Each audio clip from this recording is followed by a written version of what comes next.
rela menceraikan istrinya kalau istrinya itu tidak mengikuti agama, rela dipisahkan dari keluarga besarnya karena mengikuti Rasulullah. Begitu juga yang dialami oleh masyarakat sekarang. Kadang-kadang ada cerita orang dari non-muslim masuk agama Islam, itu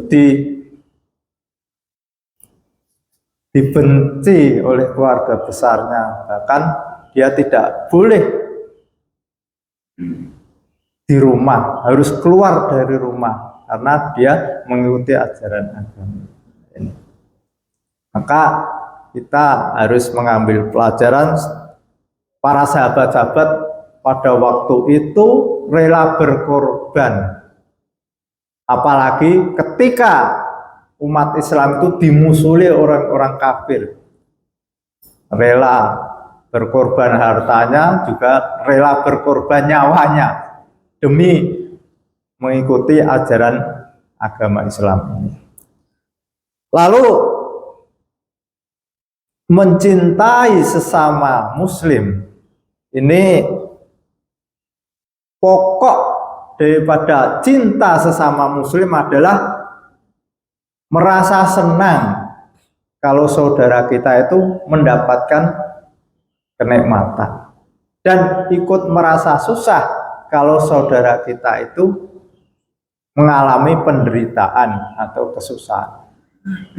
Ini persoalan hati, bukan persoalan basa-basi. Kadang-kadang kan orang itu lahirnya itu menunjukkan senang, tapi dalam hatinya belum tentu menunjukkan senang. Nah, ini kita itu yang kita harapkan tuh hati kita, bagaimana hati kita itu bisa tumbuh merasa senang kalau saudara kita itu mendapat kenikmatan, dan merasa ikut susah kalau saudara kita sesama muslim itu mengalami kesusahan. Nah, ini harus kita tumbuhkan. Kadang-kadang yang paling susah itu kan kalau kita satu profesi, sama-sama punya warung makan. Warung makan kita sepi, sementara warung makan sebelah kita, saudara kita itu rame. Nah, ini hati kita itu ditantang oleh Allah Subhanahu wa Ta'ala, bisa enggak merasakan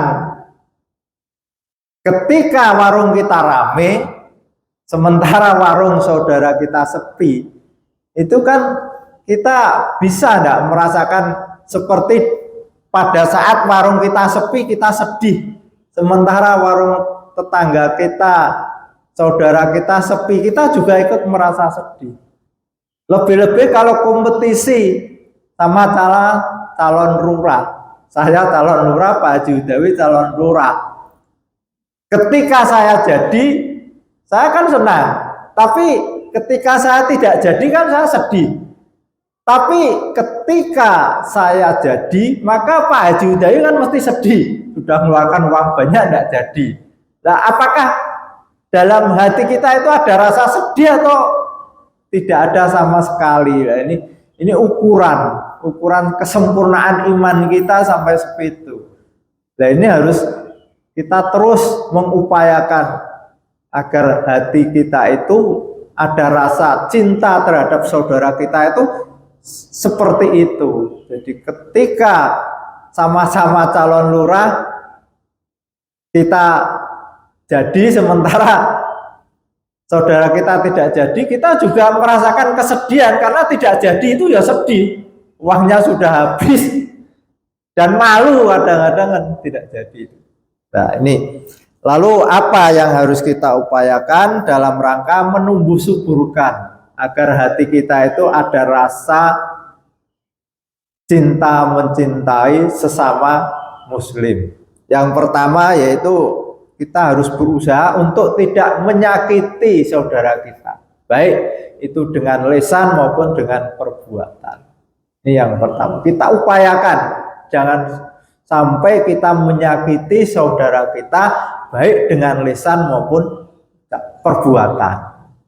Lalu yang kedua, kita senantiasa ada rasa ingin menolong ketika saudara kita itu mengalami kesulitan. Maka Rasulullah itu bersabda, ketika seorang muslim berdoa untuk kebahagiaan saudaranya muslim tanpa diketahui oleh saudaranya itu, maka malaikat itu memohonkan pada Allah agar permintaan doanya orang yang mendoakan saudara untuk kebaikannya itu juga diberikan kepada orang yang berdoa tadi. Ketika kita mendoakan Pak Sigit semoga segera dapat jodoh lagi, misalkan itu, nah nanti malaikat itu mengamini dan memohonkan kepada Allah, bukan lagi terus saya dapat jodoh lagi loh, tapi diganti kesenangan apa yang dirasakan oleh Pak Sigit. Nah, ini sudah belum kita melakukan itu. Jadi ketika saudara kita belum punya pekerjaan karena kena PHK, lalu ketika ya Allah Gusti semoga Pak Judawi segera mendapatkan pekerjaan yang misalkan, maka malaikat itu memohonkan pada Allah semoga hamba ini yang berdoa pada saudaranya itu mendapatkan kebahagiaan sebagaimana yang dia mintakan pada saudaranya itu. Ini yang kedua. Lalu yang ketiga itu Rasulullah itu memberikan gambaran persaudaraan di antara kita sesama muslim itu bagaikan satu tubuh. Apabila dari anggota tubuh itu ada yang sakit, maka kita ikut merasakan. Ini gambaran persaudaraan di antara kita, yaitu oleh Rasulullah digambarkan seperti satu tubuh. Jadi ketika ada saudara kita menderita, kita ikut merasakan. Dan ketika ada saudara kita itu senang, kita ikut senang. Nah, ini gambaran yang digambarkan oleh Rasulullah, persaudaraan sesama muslim itu bagaikan satu tubuh. Jadi ketika ada anggota tubuh sakit ya kita seluruh dan bergotong royong. Satu contoh, tubuh kita, mata kita sakit, maka pikiran akan berpikir bagaimana mencari obat. Setelah obat ada di depan, tangan ini bergerak untuk mengambil obat. Lalu tangan ini memasukkan ke mulut, misalkan untuk menelan obat. Ini kan satu gotong royong, kesatuan. Tidak bisa mata sendiri cari obat, lalu makan sendiri kan tidak bisa. Jadi yang sakit itu mata, tapi yang bergerak kaki bergerak untuk mencari obat. Setelah obat ada, diambil oleh tangan. Setelah tangan ada, lalu dimasukkan ke mulut. Mulut bekerja lalu masuk ke perut kita, diproses lah ini. Begitu juga persaudaraan di antara kita. Kalau di antara saudara kita ada yang kesusahan, maka kita bergotong royong. Yang punya channel di rumah sakit, carikan rumah sakit. Yang punya uang membantu uang. Yang punya doa membantu dengan doa. Yang punya pikiran memikirkan bagaimana supaya sembuh. Satu kesatuan.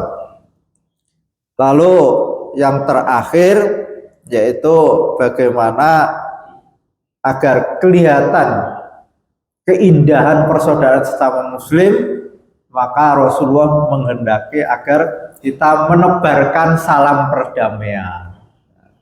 Tiap ketemu kita ucapkan salam dan berjabat tangan. Ini dilihat satu keindahan tersendiri.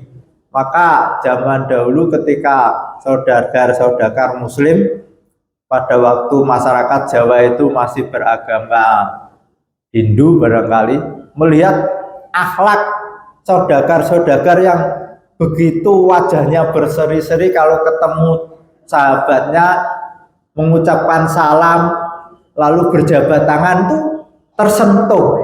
Wah, agamanya bagus sekali itu. Sehingga akhirnya dengan akhlakul karimah, persahabatan yang begitu indah, maka akan mempengaruhi orang itu untuk memeluk agama Islam.